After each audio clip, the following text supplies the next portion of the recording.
வணக்கம். விஎஸ் மாந்திரிகம். இந்த மாந்திரிகத்தில் துர்மாந்திரிகம் செய்வது எப்படி? துஷ்ட மாந்திரிகம், துர்மாந்திரிகம் சொல்லுவாங்க இல்லையா?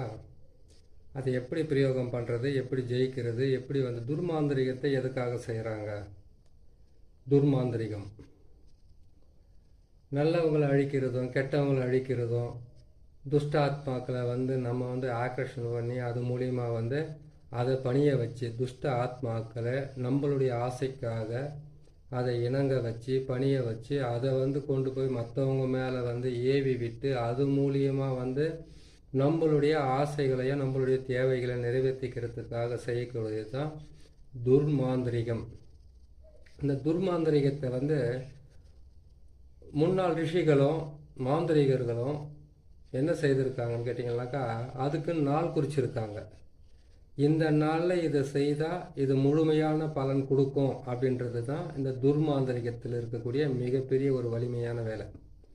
இந்த துர்மாந்திரிகம் செய்யணும்னு கேட்டிங்கன்னாக்கா, ஆடு கோழி அதாவது கேட்டிங்கன்னாக்கா கல்யாண பூசணிக்காய், வெள்ளை பூசணிக்காய்னு சொல்கிற மாதிரி கல்யாண பூசணிக்காய், அதுக்கப்புறம் கோழி கொடுத்துருக்காங்க, ஆடு கொடுத்துருக்காங்க, எருமை மாடு கூட கொடுத்துருக்காங்க, ஏன் மனுஷனை கூட பலி கொடுத்து தான் அந்த வேலையை செய்திருக்காங்க. இந்த ரணபலி கொடுத்து செய்யக்கூடியதில் தான் பார்த்தீங்கன்னாக்கா, பெரிய பெரிய அரசர்களும் பெரிய பெரிய ஆள்களாக இருந்தவங்க அப்புறம் கோட்டைகளை கட்டி அந்த கோட்டைக்குள்ளே உள்ளே போகிறதுக்கு உண்டான பலிகளை கொடுத்துருக்காங்க. மனுஷனுங்களே கொடுத்துருக்காங்க, நரபலின்னு சொல்லுவாங்க. ஏன் ஆடு மாடு கோழி கூட நரபலி மாதிரி தான் கணக்கு இருந்தாலும் இது செய்திருக்காங்க. இது செய்து என்ன பண்ணியிருக்காங்க கேட்டிங்கனாக்கா, அந்நியர்களை அதாவது கேட்டிங்கன்னாக்கா எதிரிங்கன்னு நினைக்கிறத விட அந்நியர்கள்னாக்கா இந்த நாட்டில் இந்த பக்கத்து நாட்டில் போயிட்டு அவங்க போர் புரியறதுக்காக அந்த பலியெல்லாம் கொடுத்து அதுக்கப்புறம் செய்திருக்காங்க. காளிகளை உபாசனை பண்ணியிருக்காங்க, வராகிய உபாசனை பண்ணியிருக்காங்க. பல ஆத்மாக்கள் அதாவது கேட்டிங்கன்னாக்கா 3 வகையாக பிரிப்பாங்க இந்த இதை பொறுத்த வரைக்கும். துர்தேவதைகள், அதுக்கப்புறம் கேட்டிங்கன்னாக்கா தேவதை புனித தேவதைகள், அதுக்கப்புறம் கேட்டிங்கன்னாக்கா நார்மலாக இருக்கக்கூடிய மற்ற ஆத்மாக்களை மயானத்தில் வச்சு வசியம் பண்ணி செய்கிறதுக்கு பேர் தான். நல்ல வேலையும் இருக்குது, கெட்ட வேலையும் இருக்குது. இந்த மாந்திரிகத்தை பொறுத்த வரைக்கும் எதுவுமே நல்லது கிடையாது. இதுதான் நல்லதுன்னு சொல்லக்கூடிய ஆளும் கிடையாது. ஏன்னு கேட்டிங்கன்னாக்கா, மாந்திரிகர் ஒருத்தர் மாந்திரிகத்தை கற்றுக்கிட்டு உக்காந்து ஒரு மாந்திரிகம் செய்கிறாருன்னு கேட்டிங்கன்னாக்கா, உங்களுக்கு கெட்டவராக இருக்கலாம் ஒருத்தர். ஆனால் மாந்திரிகர் மாந்திரிகருக்கு பொறுத்த வரைக்கும் யாருமே நல்லவங்க கிடையாது, யாருமே கெட்டவங்க கிடையாது. உங்களுக்கு கெட்டவரான ஒருத்தருக்கு மாந்திரிகத்தை பிரயோகம் பண்ணி அவங்கள துன்பப்படுத்துறது, அவங்கள கஷ்டப்படுத்துறது, அவங்கள குடும்பத்திலிருந்து பிரிக்கிறது, குடும்பத்திலிருந்து அவங்களுக்குள்ள சண்டைகளை மூட்டி விடுறது, அதுக்கப்புறம் வியாபாரத்தை தடுக்கிறது, அதுக்கப்புறம் இது எல்லாமே கேட்டிங்கன்னா ஒருத்தருடைய ஆசைக்காக இன்னொருத்தரை அழிக்கிறதுக்கு பேர் தான் மாந்திரிகம். இந்த மாந்திரிகத்தை எப்படியெல்லாம் பிரயோகம் பண்ணாங்க, எப்படியெல்லாம் செய்தாங்கன்றதை மாந்திரிகன்றதை கெட்டது தான், நல்லதே கிடையாது. நல்லதுன்னு கேட்டிங்கன்னாக்கா, ஒருத்தருக்கு ஒரு ஆசை அதை நிறைவேறத்துக்கு மறைமுகமாக பிரயோகம் படுத்தக்கூடிய ஒரு வேலை தான் மாந்திரிகம். இதுதான் இதுக்குள்ளே இருக்கிற உண்மையான விஷயம். ஏன்னு கேட்டிங்கன்னாக்கா, பார்க்குறாங்களேன்றதுக்காக எவ்வளோ வேணாலும் போய் சொல்லணுன்ற அவசியமெல்லாம் கிடையாது. ஒரு தகடு எடுத்து பாக்கெட்டில் வச்சுட்டு போனாக்கா தனவசியம் ஆகிடும். ஒரு மாந்திரிகத்தை பிரயோகம் பண்ணிட்டாக்கா அதனால பார்த்தீங்கன்னாக்கா ஊரில் இருக்கிற பெண்கள் எல்லாம் வசியம் பண்ணிக்கலாம், ஆண்களை பெண்கள் வசியம் பண்ணிக்கலாம், அப்படிலாம் கிடையாது. ஏன்னு கேட்டிங்கன்னாக்கா, ஒரு மாந்திரிகத்தை நீங்கள் பிரயோகம் பண்ணி செய்கிறதால நம்மளுக்கு நார்மலாகவே கடவுள் வாழ்க்கையில் சில நன்மைகளும் சில தீமைகளும் சில சமமான வேலைகளும் நம்மளுக்கு கொடுத்துருக்குறாரு.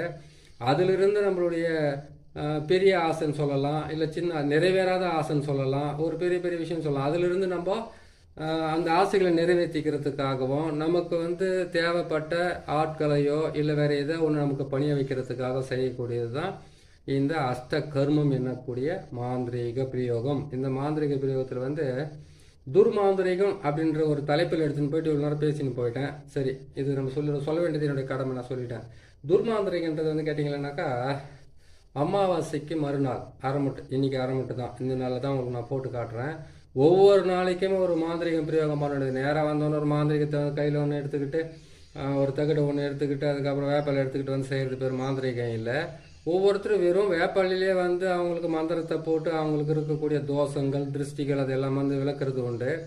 ஒரு சிலருக்கு வந்து பார்த்தீங்கன்னாக்கா மிகப்பெரிய மாந்திரிக பிரயோகம் செய்து தான் அவங்க வாழ்க்கையில் வெற்றி பெறணுன்றது ஒரு சிலருடைய ஆசைகள். அதே மாதிரி கேட்டிங்கன்னா அதுக்கு தகுந்த தேவையான பொருட்கள்லாம் செய்ய வேண்டியதாக இருக்கும். இந்த துர்மாந்திரிகத்தை பொறுத்த வரைக்கும் துஷ்ட ஆத்மாக்களை வசியம் பண்ணி அதை ஏவல் விட்டு அது மூலியமாக மற்றவங்களை வசியம் பண்ணி அந்த மற்றவங்களை வந்து நமக்கு பணியை வச்சு என்னாலுமே நமக்காகவே வந்து வாழ்ந்துக்கிட்டு இருக்கிறதுக்காக செய்கிறதுக்காகவும் பணம் பறிக்கிறதுக்காக செய்கிறதாகவும், அதுக்கப்புறம் கேட்டிங்களானாக்கா வீட்டுக்குள்ளே இருக்கிற மாமியார் மருமக, அதுக்கப்புறம் மாமனார் மருமக, இப்படியெல்லாம் வந்து பிரச்சனைகள் எல்லாம் நிறையா இருக்குது இல்லையா, கணவன் மனைவி பிரச்சனைகள்லாம் இருக்குது இல்லையா, அந்த மாதிரி இருக்கக்கூடியவங்களை வந்து நமக்கு வந்து வசப்படுத்துறதுக்காகவும், அப்படி இல்லைன்னு கேட்டிங்கன்னாக்கா அவங்கள அந்த வீட்டை விட்டு பிரித்து வெளியில் ஓட்டுறதுக்காகவும், அவங்களால ஏற்படக்கூடிய துன்பங்களிலிருந்து விளக்குறதுக்காக தான் இந்த துர்மாந்திரிகத்தை பிரயோகம் பண்ணுவாங்க. இந்த துர்மாந்திரிகத்தை பிரயோகம் பண்ணணும்னு கேட்டிங்கன்னாக்கா முதல்ல நமக்கு தேவை நேற்று போட்ட சக்கரம் தான். ஆனால் சக்கரத்தை பொறுத்த வரைக்கும் 8 வகையாக பயன்படுத்தலாம். அதே சக்கரத்தை வச்சு 8 வகையாக பயன்படுத்துறது நேற்று போட்ட சக்கரம் தான். இதில் வந்து பார்த்தீங்கன்னாக்கா ஒரு வித்தியாசம் என்னன்னு கேட்டிங்கன்னாக்கா இதில் வந்து 9 முட்டையை வைக்க வேண்டியதாக இருக்கும். 9 முட்டையை வச்சு ஒரு மண் பாத்திரத்தை வாங்கிட்டு வந்து அதில் வந்து கேட்டிங்கன்னாக்கா நம்ம அஷ்டகர்மத்துக்கு வந்து முக்கியமாக தேவை வந்து கேட்டிங்கன்னாக்கா ருத்ரபூமி விபூதின்னு சொல்லுவாங்க. அது ருத்ரபூமி விபூதின்னு சொல்கிறது வந்து கேட்டிங்கன்னாக்கா மயான சாம்பல். வெறும் மயான சாம்பலில் வந்து பன்னியோட ரத்தத்தை கலந்து போட்டு அதுக்கு தேவையான பொருட்களை வச்சாலுமே போதும், ஆட்டோமேட்டிக்காக ஒரு குடும்பத்தை விட்டு ஓடுவாங்க, வீடை காலி பண்ணி போடுவாங்க. அது எப்பேற்பட்ட இடமா இருந்தாலும் காலி பண்ணி விட்டுடலாம். அவ்வளோ கஷ்டமாக வேலை செய்யும். அதையெல்லாம் அவங்களுக்கு பொறுமையாகவும் ஒவ்வொன்றா போட்டுக்கிட்டு வராங்க. 100கணக்கான ஆயிரக்கணக்கான மாந்திரிக பிரயோக ரகசியங்கள்லாம் இருக்குது. ஒவ்வொன்றா சொல்லிக்கிட்டு வரேன். நீங்கள் பார்த்து பிரயோகம் பண்ணாலும் சரி, நீங்களே செய்து உங்களை காப்பாற்றிக்கிட்டாலும் சரி, அது உங்களுக்கு ரொம்ப நல்லதாக இருக்கும். ஏன்னு கேட்டிங்களேனாக்கா நல்லவன் அப்படின்றதுக்கு ஒரு அர்த்தம் என்னன்னு கேட்டிங்கனாக்கா வாழ முடியாதவன் வாழ தெரியாதவனுக்கு பேர் தான் நல்லவன். துன்பத்தை அனுபவிக்க பிறந்தவனுக்கு பேர் தான் நல்லவன். ஒரு நல்லவனாக வாழ்ந்து இந்த பூமியில் படுற சிரமம் சித்திரவதையும் இருக்குது பாருங்கள், சாதாரணமாக இருக்காது. அது கெட்டவங்க மட்டும் நல்லா வாழ்ந்துருவாங்கனாக்கா அவங்க கெட்டவங்க இல்லை, வாழ தெரிஞ்சவங்களுக்கு பேர் தான் கெட்டவங்க. அதான் கேட்டிங்கனாக்கா கெட்டதையாவது செய்து வாழணும்னு நினைக்கிறாங்க பாருங்கள், அவங்க தான் பார்த்தீங்களா அந்த பூமியில் வாழ தகுதியானவங்க. நல்லவங்ககிட்ட என்ன கேட்டிங்கனாக்கா ஒருத்தர் சண்டைக்கு போக மாட்டாங்க, ஒரு பிரச்சனைக்கு போக மாட்டாங்க. ஒழிச்சு சாப்பிட்டோமா, ஒரு மூலையில் படுத்தோமா, நல்லா தூங்கி வந்துச்சுமா, காலத்தில் வந்து எல்லாமே நடந்ததுக்கப்புறம் போய் சேர்ந்தமான இருப்பாங்க. கெட்டவங்க வந்து வாழ தெரிஞ்சவங்க, வாழறதுக்காக ஆசைப்படுறாங்க. அந்த ஆசைகள் மூலியமாக அவங்க செய்யக்கூடிய சின்ன சின்ன தவறுகளால் அவங்க கெட்டவங்களாம் நம்ம கண்ணுக்கு தெரிறாங்க. இதில் வந்து யாரும் வேறுபடுத்தி பேசணுன்ற அவசியமே கிடையாது. நம்மளுக்கு கரெக்டாக செய்யறோமா, செய்து முடிச்சுமா, அவங்கள பொறுத்த வரைக்கும் வாழத்துக்கு தெரிஞ்சவங்க, இவங்களை பொறுத்த வாழ தெரியாது. இது 2 மட்டும் தான் நம்ம தெரிஞ்சுக்கணும். சரிங்களா? சரி, நம்ம இந்த தலைப்புக்கு வரலாம். இப்போ இந்த துர்மாந்திரிகத்தை பிரயோகம் பண்ணுறதுக்கு உண்டான வழினா 9 முட்டை, 6 தேங்காய், 8 எலுமிச்சம்பழம் இதுக்கு தேவை. 8 எலுமிச்சம்பழத்தை வச்சு 9 முட்டையை வச்சு 6 தேங்காயை வச்சு என்ன செய்யறது, இது செஞ்சோம்னாக்கா இது மாதிரி துர்மாந்திரிகத்தில் வந்து என்னென்ன பலன் இருக்குது. துர்மாந்திரிகத்தை பொறுத்த வரைக்கும் தீராத பகை, கண் திருஷ்டி, ஓம்பல், எதிரிகளோட தாக்கம், குடும்பத்தில் வந்து அடிக்கடிக்கு வந்து ஒவ்வொரு நாளுமே வந்து மாந்திரிக பிரயோகம் பண்ணி உங்களை கெடுக்கிறவங்க, உங்களை தடுக்கிறவங்க, உங்கள் தொழிலை தடுக்கிறவங்க, உங்கள் குடும்பத்தை வந்து சீரழிக்கிறதுக்காகவும் சீர்குலைக்கிறதுக்காகவும் அலையிறவங்களுக்கு வந்து தண்டனை கொடுக்கறதுக்கு தான் இந்த துர்மாந்திரிகத்தை பிரயோகம் பண்ணணும். இந்த துர்மாந்திரிகத்தை பிரயோகம் பண்ணுறதுக்கு நேற்று போட்ட சக்கரத்திலே வந்து 8 வகையாக செய்யலாம்னு சொல்லியிருக்கேன். அந்த 8 வகையில் பொறுத்த வரைக்கும் அதில் நேற்று போட்டது வந்து வயானமசி, அதுக்கப்புறம் வசியமாவா, இது எல்லாமே இதில் வரும். இதில் வந்து அந்த சக்கரத்தை மட்டும் போட்டுக்குங்க. தகுடில் போடணும். தரையில் போடுறது வந்து மாந்திரிகராக இருந்தால் இந்த சக்கரத்தை தரையில் போட்டு உங்களை தேடி வந்தவங்களை வந்து தெற்கு பக்கம் பார்க்குற மாதிரி உட்கார வச்சுட்டு நீங்கள் வடக்கு பக்கம் பார்க்குற மாதிரி உட்காந்து அதுக்கப்புறம் வந்து இதுக்கு உண்டான சக்கரத்தை போட்டு எதிர்த்தாப்பில் உட்கார வச்சு ஒரு மண் பாத்திரத்தில் இந்த சொல்லுவாங்க இல்லையா, உளுந்து மாவு வந்து நம்ம உளுந்து மாவு எடுத்தோம்னாக்கா மோகினி வசியத்துக்கும் ஆண் பெண் வசியத்துக்கும் அரிசி மாவாலையும் வந்து இதெல்லாம் செய்யலாம். அதே மாதிரி கெட்ட வேலை செய்யணும்னு கேட்டிங்கன்னா எட்டி மரத்தினுடைய அடியில் இருக்கக்கூடிய மண், புத்து மண், அதை பாழடைஞ்ச புத்து மண், பாழடைஞ்ச வீடு மண், முக்கூட்டு வழி மண், இந்த மண்ணுகளை எடுத்து தான் செய்யணும். அதுக்கு வந்து ஒவ்வொரு பதிவாக நான் போட்டுக்கிட்டு வரேன். நிறைய இருக்குது. ஒரே ஒரு மாந்திரிகத்தை கற்றுக்கிட்டு நம்மளால் எதையும் ஜெயிக்க முடியாது. எல்லா அதாவது மாந்திரிகம் என்பது வந்து 8 பிரிச்சோம்னாக்கா 64 கலை வரும். 64 வந்து நான் 8ஆல் பிரிச்சோம்னா எட்டால் நம்ம பெருக்கணும்னா எத்தினி வருது அவ்வளோ வரும். அதில் எல்லாம் ஒவ்வொன்று தான் சொல்லிக்கிட்டு வர முடியும். நான் சொல்லிக்கிட்டு வரேன், நீங்கள் பார்த்துக்குங்க. பார்த்துட்டு வந்தீங்கன்னா உங்களுக்கு நல்ல பலனை கொடுக்க ஆரம்பிச்சு. இந்த அரைமுட்டு நாள் என்ன பண்ணணும், நான் கரெக்டாக 12 மணி, அது இரவாக இருக்கட்டும் பகலாக இருக்கட்டும், சரி இதுலேயே ஒரு வித்தியாசம் இருக்குது. அரைமுட்டைன்றது பார்த்தீங்கன்னா அமாவாசை 2 பட்டு வந்துச்சு. அரைமுட்டை மட்டும் எப்படி காலையில் 12 மதியம் 12 மணி நைட் 12 மணி எப்படி பிரிக்க முடியும்? நீங்கள் அது நினைக்காதீங்க. அரைமுட்டாவே நினைங்க, அமாவாசையாவே நினைங்க. திருக்கணிதம், வாக்கிய கணிதம், அதுக்கப்புறம் ஒவ்வொரு மனிதர்களுக்குமே ஒவ்வொரு திதிகளும் ஒவ்வொரு கரணங்களும் வச்சுக்கிட்டு இருக்கிறதுனால அமாவாசைக்கு மறுநாள் அரைமட்டை 12 மணிக்கு செஞ்சுக்குங்க. இல்லைன்னு கேட்டால் நைட்டு 12 மணிக்கு தாராளமாக நீங்கள் செய்யலாம். 12 மணிக்கு செய்துட்டு எந்த பக்கம் போகிறது எடுத்துக்கணும்னு பயம் இருந்தாக்கா மாந்திரிகர்கள் வந்து மொத்தத்தில் பயப்படக்கூடாது. மாந்திரிகம் பிரயோகம் படுத்தின முடிவு பட்டிங்கன்னாக்கா முதல்ல உங்கள் உடம்பை விட்டு போக வேண்டியது பயம் போனால் தான் உங்களால் ஜெயிக்கவும் முடியும். சரிங்க, இந்த 8 9 முட்டையிலேயே என்ன பண்ணுறீங்க கேட்டிங்கன்னாக்கா, நேற்று போட்ட மாதிரி வந்து கேட்டிங்கன்னாக்கா பிறை கோணம், முக்கோணம், பிரம்மனுடைய கோடு என்று நாற்கோணம், அதுக்கப்புறம் ஆகாய வட்டம், அதுக்கப்புறம் கேட்டிங்கன்னாக்கா உங்களுக்கு வாழ்வு சக்கரம் சொல்லக்கூடிய 6 கோணம். இந்த 6 கோணத்தையும் வந்து போட சொல்லிட்டு, அதுக்கப்புறம் வந்து பார்த்தீங்கன்னாக்கா இதில் வந்து நான் சொன்ன நாற்கோணத்தை போட்டு 2 பக்கமும் வந்து நீங்கள் இது செய்து போடணும் அப்படின்னு சொல்லியிருக்கிறோம் இல்லையா. நாற்கோணத்தை போடணும், இந்த பக்கம் 2 கோடு, இந்த பக்கம் 2 கோடு சூளம் போட சொல்லிக்கிறேன். இதில் போட்டுட்டு எதிரிகளோட பேர்களை இதில் எழுதுறீங்க. அந்த போட்டிருக்கிற முட்டியில் மொத்தத்திலுமே வந்து எதிரியோட பேர் தான் எழுதணும். நீங்கள் எல்லா எதிரியோட பேருங்களையும் எழுதிட்டு, அந்த எதிரி உங்களை கெடுக்கிறவங்க, உங்களை அழிக்கணும்னு நினைக்கிறவங்க, உங்களுக்கு துரோகம் பண்ண நினைக்கிறீங்க, உங்களை வந்து நாசம் பண்ண நினைக்கிறவங்க, இவங்க எல்லாருடைய பேர்களும் இதில் எழுதிக்குங்க. எழுதி முடிச்சுட்டு அதுக்கப்புறம் என்ன பண்ணுறீங்கன்னு கேட்டிங்களானாக்கா, நீங்கள் ஒவ்வொரு நாளுமே ஒவ்வொரு பிரயோகத்துக்குமே வந்து ஒரு வழி இருக்குது. அந்த வழியில் வந்து பார்த்தீங்கன்னா கெட்ட நாள் என்று சொல்லக்கூடிய அந்த அமாவாசைக்கு மறுநாள்னு சொல்லக்கூடிய அந்த வந்து அரைமுட்டில் வந்து நீங்கள் இந்த மாந்திரிகத்தை பிரயோகம் பண்ணுறதுக்கு இந்த தகுட்டில் வந்து என்ன பண்ணுறீங்கன்னு கேட்டிங்களானாக்கா, உங்களுடைய யாரை நீங்கள் அழிக்கணும்னு நினைக்கிறீங்களோ, யாரை நீங்கள் கெடுக்கணும்னு நினைக்கிறீங்களோ, அதாவது நான் வெளிப்படையாக சொல்லிடுறேன், நீங்கள் யாராவது வந்து நாசமாகணும்னு நினைக்கிறீங்களா, அது செய்யணும்னு கேட்டால் இந்த தகுட்டில் தான் அது எழுத வேண்டியதாக இருக்கும். இதில் என்ன ஒரு விஷயம்னு கேட்டிங்கன்னாக்கா, நசி பிரி நசி இது மட்டும் தான் எழுத வேண்டியதாக இருக்கும். அந்த தகுட்டில் இந்த கோட்டுங்களில் எழுதணும். தேவை இந்த கோட்டுங்களில் போட்டு எழுதுனீங்கன்னா அது கரெக்டாக வந்துடும். இந்த முட்டைங்கள்லேயே வந்து நசி தான் எழுதணும், பிரின்னு தான் எழுதணும். அதை எழுதிட்டு என்ன பண்ணுங்கன்னாக்கா, எழுதிட்டு இந்த முட்டைகள் எல்லாம் பேருங்களை வச்சுட்டு அந்த மண் பாத்திரத்தில் வந்து அந்த முட்டையை ஒவ்வொன்று தலையை சுற்றி வைக்கக்கூடாது, அப்படியே வைக்கணும். உங்கள் தலையை சுற்றி எல்லாம் வைக்க உங்களுக்கு பிடிச்சிருக்கிற பேடியோ, தரித்திரமோ, செய்வன பாதிப்போ, மாந்திரிக பிரயோகமோ எதுவாக இருந்தால் தான் அதை நீங்கள் விளக்கறதுக்காக உங்கள் தலையை சுற்றி வைக்கணும். அப்படி இல்லைன்னு கேட்டிங்களானாக்கா, இந்த தகுடை ஒன்று எழுதிட்டு இந்த தகுட்டுக்குள்ள வந்து நசி பிரிப்பிட்டு அவங்களோட பேரெல்லாம் போட்டு எழுதிட்டு, அதுக்கப்புறமா என்ன பண்ணுறீங்கன்னு கேட்டிங்களானாக்கா, இந்த சக்கரத்தை வந்து தகுட்டில் போட்டு எழுதிட்டு 1க்கு 4 தகுடாக எழுதி 4 பக்கம் மரத்தில் அடிக்க வேண்டியதாக இருக்குது. இல்லைன்னு கேட்டிங்கனாக்கா அவங்க வீட்டுங்களை கூட போட வேண்டிய நிலைமையாக கூட இருக்கலாம். நீங்கள் அப்படி செய்ய முடியல, அவங்க வீட்டுக்கெல்லாம் போக முடியாது, ஒரு எதிரியாச்சு எப்படி போக முடியும், அவங்க கிட்ட போனோம்னா நமக்கு எல்லாம் பிரச்சனை நடந்துக்கிறீங்களா, நீங்கள் அதை செய்யாதீங்க. எட்டி மரத்துலேயே, அதுக்கப்புறம் எட்டி மரத்தில் அடிக்கலாம், அதுக்கப்புறம் அரளி செடியில் அடிக்கலாம், கசப்பான மரத்தில் அடிக்கலாம், வேப்ப மரத்தில் அடிக்காதீங்க. ஏன்னு கேட்டிங்கன்னாக்கா, மகாமாயி இருக்கிறது, மாரியம்மன் இருக்கிற இடத்துல போய் நீங்கள் அடிச்சுட்டு வந்தீங்கன்னாக்கா அவங்கள தான் போய் தரநாசம் பண்ணி உட்காந்துப்பாங்க. அதை நீங்கள் செய்யக்கூடாது அந்த வேலைங்களை.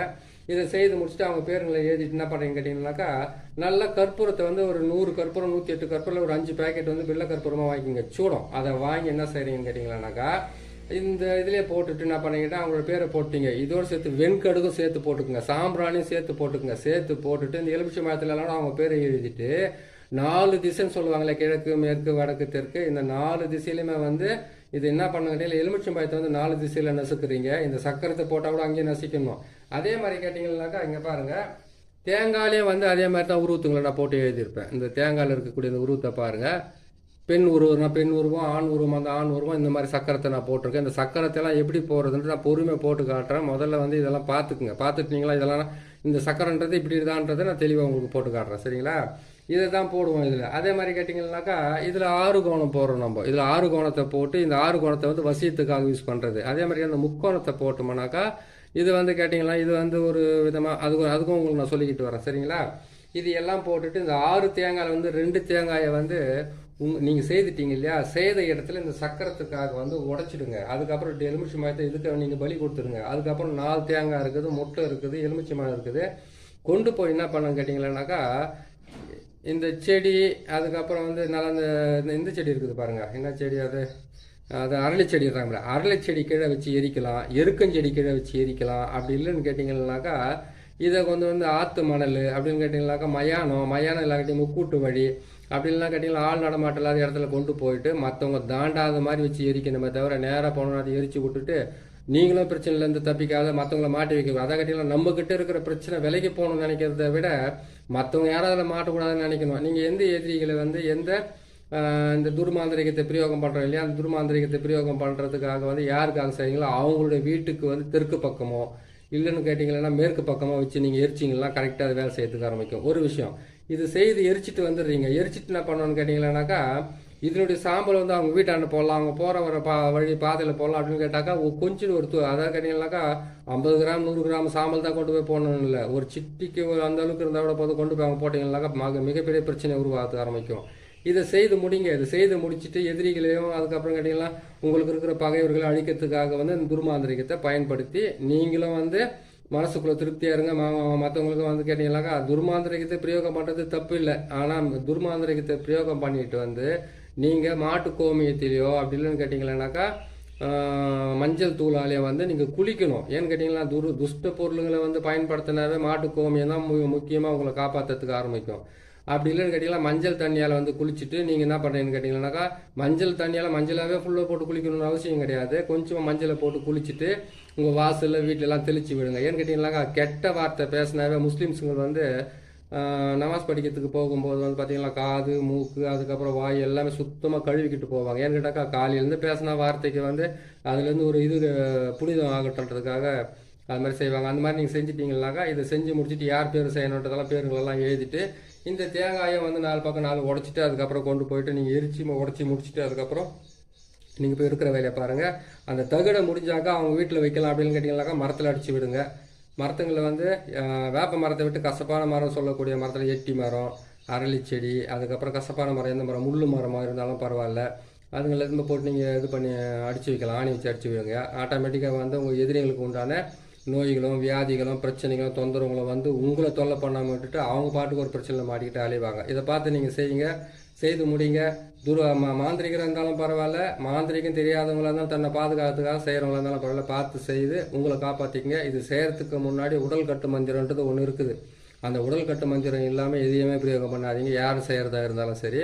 உடல் கட்டு மந்திரன்றது வந்து கேட்டிங்கன்னாக்கா, நான் சொல்கிறேன் பாருங்கள், அந்த உடல் கட்டு மந்திரத்தை வந்து கரெக்டாக வந்து நீங்கள் 3 முறை சொல்ல வேண்டியதாக இருக்கும். அந்த உடல் கட்டு மந்திரத்தை செய்கிறதுக்கு முன்னாடி கையில் வந்து விபூதி எடுத்து கையில் வச்சுக்கிட்டு நீங்கள் சொல்ல வேண்டியது ஓம் மலையாள பகவதி தேகத்தில் பஞ்சாட்சரமூர்த்தி காவல், கைகளில் மகேஸ்வரி காவல், சிரசு முதல் பாதம் வரை அஷ்ட தேவர்களோ ஓம் என்ற ஆட்சாரமோ, காதில் வீரபத்ர தேவனோ, என்னை சுற்றி கால வைரவனம் காத்து ரட்சிக்க. இதுதான் இதனுடைய மந்திரம். அதை கேட்டீங்களா, ஓம் மலையாள பகவதி தேகத்தில் பஞ்சாட்சரமூர்த்திகள் கையில் மகேஸ்வரி காவல், சிரசு முதல் பாதம் வரை அஷ்ட தேவர்களோ ஓம் என்ற ஆட்சாரமோ, காதில் வீரபத்ர தேவனை சுற்றி கால வைரவனம் காத்து ரட்சிக்க. என்னை சுற்றி கால பைரவனை ரட்சிக்கனாக்கா உங்களை காப்பாற்றிக்கிறது. இவரை சுற்றி கால பைரவனை காத்து ரட்சிக்கன்னு கேட்டீங்கன்னாக்கா உங்களுக்காக உங்ககிட்ட மாந்திரிகம் வர செய்யறதுக்காக வந்தவங்களை வந்து காப்பாற்றுறதுக்காக உங்களுக்கும் போட்டுக்கிட்டு மற்றவங்களுக்கும் போட்டுக்கிட்டு காப்பாற்றுறதுக்கு உண்டான வழியை பாருங்கள், காப்பாற்றிக்கிறதுக்கு உண்டான வழியை பாருங்கள். இன்னும் ஒரு நல்ல பதிவில் நான் சந்திக்கிறேன். நம்ம சேனல் வந்து நீங்கள் பார்க்குறீங்க, உங்களுக்கு பிடிச்சிருக்குதுன்னு கேட்டால் சப்ஸ்கிரைப் பண்ணுங்கள், லைக் பண்ணுங்கள், ஷேர் பண்ணுங்கள். இன்னொரு நல்ல பதிவில் உங்களை பார்க்குறேன்.